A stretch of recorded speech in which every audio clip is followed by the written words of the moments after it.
Long, apa kata malam ni kita keluar makan? Ajarlah adik-adik sekali. Okey? Saya hilang pekerjaan, saya hilang duit, hilang isteri, anak-anak dan keluarga. Dan saya sedarlah bila saya dah tak ada duit macam ni, anak-anak semua tak mau dekat dengan saya. Lepas tu, isteri saya minta cerai. Dia ikut boyfriend dia yang lebih kaya daripada saya. Macam mana boleh jadi macam ni tu sebenarnya tuan? Saya dulu kerja bagus ni. Saya seorang arkitek.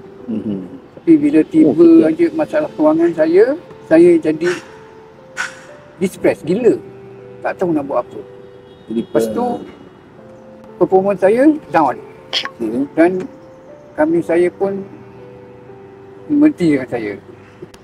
Ada QR tak? Ada tuan boleh buka QR tuan ke boleh? Ni nak apa ni? Tak ada, je saja buka je lah. Gini. Ini pun tuan buat lah, beli macam baju ke Astagfirullahaladzim, tak payah sampai macam tu sekali, Cik. Tak ada. Cik dah tolong saya banyak dah yang. Cik dah apa. ambil saya bekerja pun tak sukun, Cik. Tak payah, Cik. Solusi keuangan